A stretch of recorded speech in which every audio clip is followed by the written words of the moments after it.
Sri Ganeshaya Namaha, Sri Gurubhyo Namaha, Sri Mahalakshmi Namaha, Sri Mahasaraswati Namaha, Sri Mahakalyai Namaha.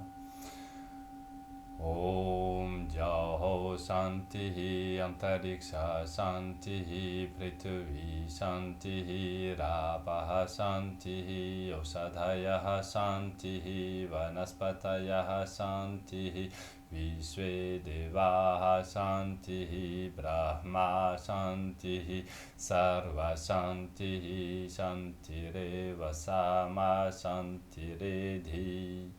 Om Shanti Shanti Shanti Om Sarvarishta Sushantir Bhavatu.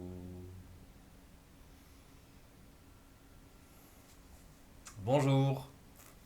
Aujourd'hui, nous allons parler de Chakrasana, de Ardha Chakrasana et Chakrasana. Ardha Chakrasana, donc c'est la demi-roue, et Chakrasana, c'est la roue complète. La roue complète, c'est un niveau vraiment très difficile, enfin très avancé physiquement au niveau de la flexibilité. Euh, Beaucoup de gens appellent Ardha Chakrasana le pont. On peut, hein, mais il y a un autre asana qui plus particulièrement porte le nom de pont, d'accord, le Setu Asana. Donc là, on est dans la demi-roue et la roue, Ardha Chakrasana et Chakrasana. Les bienfaits de cette posture, évidemment, la première chose vraiment évidente, c'est la flexibilité que ça permet au niveau de la colonne vertébrale, hein. Ça renforce également les bras, les épaules, le thorax. On dit d'ailleurs que une pratique régulière de cet asana permet un buste beau et fort, autant chez les jeunes hommes, chez les hommes, que chez les femmes, même après l'accouchement et l'allaitement, on dit que ça garde un buste beau et harmonieux. Voilà. C'est aussi très bon pour la digestion, contre tous les troubles de la digestion. Très bon également pour les organes reproducteurs féminins, l'utérus, les ovaires. C'est très bon évidemment, ça va stimuler en fait tous les centres physiques du pubis jusqu'à la gorge, d'accord? Donc thyroïde, parathyroïde, le thymus également en étant ouvert comme ça et pressé, étiré, donc stimulé. Évidemment au niveau de l'abdomen, cette forte tension inversée, donc étire les méridiens liés au cœur, au foie, au poumon, à la rate, au pancréas. Ça étire l'estomac, ça fait un massage des organes, même en dehors des méridiens qui sont étirés. D'accord? Donc c'est vraiment un asana qui facilite une grande santé. Et une des choses vraiment principales qu'on lui reconnaît, c'est de garder le corps jeune pendant très longtemps. D'accord? Comme on l'a déjà dit dans d'autres vidéos, la flexibilité vertébrale est liée à la jeunesse du corps. Donc évidemment, si ça travaille la flexibilité, ça préserve la jeunesse physique pendant très longtemps. On va commencer par voir la forme basique, d'accord? Je vous montre le Ardha Chakrasana dans un premier temps. Ensuite, nous verrons une façon de l'amener petit à petit vers le Purna Chakrasana ou le Chakrasana, d'accord?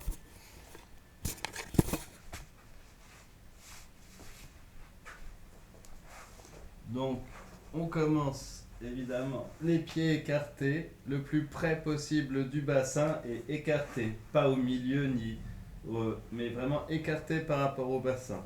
Donc les pieds sont sur l'extérieur des bassins, alignés sur l'extérieur du bassin. Le dos est à plat au sol, les mains de chaque côté des oreilles ou des épaules.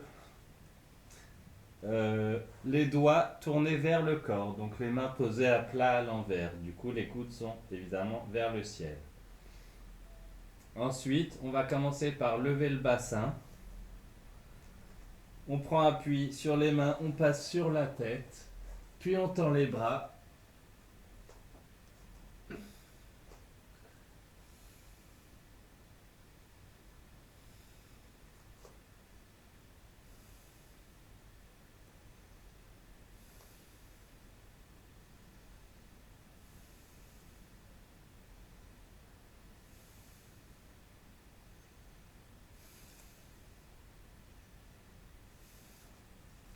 Et voilà, on redescend lentement. Alors, plusieurs détails. C'est très bon aussi pour tout le système nerveux. Quand on n'arrive pas à lever, ce qui arrive à certaines personnes, si on n'arrive pas à lever, c'est tout simplement le système nerveux n'est pas encore prêt à monter dans cette position. Également, la mobilité des membres au niveau des bras, des épaules et au niveau musculaire est trop limitée pour monter. Ben, dans ce cas, on pratique d'autres choses. On pratique le Setu Asana, le Bandha Setu Asana, Setu Asana si on peut, mais d'abord le Bandha Setu Asana, etc. On continue sa pratique, d'accord? Et de temps en temps, on réessaye celui-là pour voir si on devient capable de soulever. Il faut savoir que au niveau de la respiration, donc pendant la pratique, on va d'abord inspirer tranquillement tant qu'on est à plat au sol. On bloque la respiration le temps de monter, le temps de pousser sur les bras. Et ensuite, ça va dépendre si on tient la position longtemps ou pas. Si on la tient 2-3 secondes et qu'on redescend, dans ce cas, on garde la respiration bloquée même pendant le développement de la position. Et si on la tient plus longtemps, eh bien on va respirer tranquillement de façon naturelle pendant la position. L'attention, on va focaliser l'attention sur Manipura, d'accord? Donc le centre du nombril. Des contre-indications, il y en a. Alors, il ne faut pas pratiquer cet asana si on est dans un état de fatigue très avancé, d'accord? Et ensuite, si on a des pathologies au niveau du dos, bah là, ça dépend vraiment de la pathologie. Ça va être bon pour certaines choses et mauvais pour d'autres. Donc, il faut demander à son professeur, si c'est un professeur euh, apte à indiquer en fonction de la pathologie, si on peut le pratiquer ou pas, d'accord? Maintenant, je vais vous proposer une deuxième... Ah oui, pardon, pendant la grossesse. Hein, on ne le pratique pas pendant la grossesse, évidemment. Ça tire beaucoup trop la zone abdominale et pubienne. Donc, maintenant, je vais vous le représenter une deuxième fois en, en vous indiquant quelques exercices, quelques mouvements qui permettent de gagner encore en souplesse au niveau de la colonne vertébrale et d'aller petit à petit un jour vers le Chakrasana ou Purna Chakrasana, la roue complète. D'accord? Donc, on commence de la même façon, hein. C'est bien le même asana qu'on fait, c'est pas une variation, ça va être juste une variation dans la position elle-même pour permettre d'aller un peu plus loin avec le temps.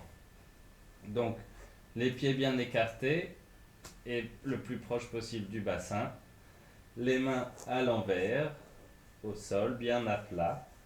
On lève le bassin, on lève sur les bras, d'accord? Maintenant, ce qu'on va faire, c'est on va petit à petit pousser sur les jambes, comme ça. D'accord? Vous voyez que... Et ça va en fait étirer au niveau du dos en haut et en bas. D'accord? Et puis on peut aller jusqu'à tendre les jambes. Presque complètement. Toujours pour étirer, étirer, étirer et assouplir la colonne vertébrale. Ensuite, quand on se sent bien, on peut rapprocher les pieds ou les mains, les pieds, les pieds.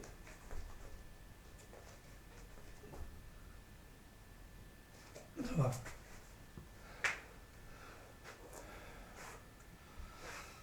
Puis après avoir fait, on se détend en Shavasana, d'accord? La partie détente est aussi importante que l'exercice lui-même.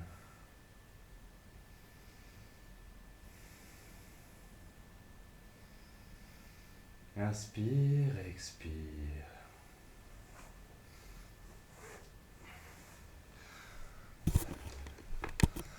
Voilà, vous voyez que je ne fais pas encore complètement le chakrasana, puisque je devrais arriver à attraper mes chevilles.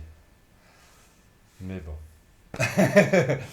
ça viendra, à force de pratique peut-être. Voilà, on pratique toujours avec respect pour le corps, douceur, d'accord? Même évidemment, il y a certains exercices où on sollicite la musculature, mais jamais en force, d'accord? Toujours en souplesse, de façon à ne pas se blesser.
Sarve jantu sukhinaha, sarve santu niramaya, sarve bhadrani pashyantu, ma kaschid dukha bhag bhaveta. Om Shanti Shanti Shanti.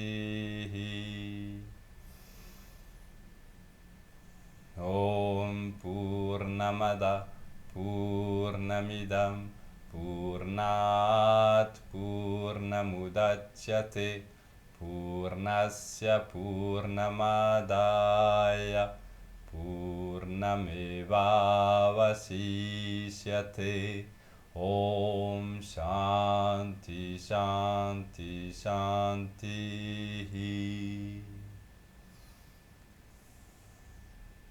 À bientôt pour une prochaine vidéo.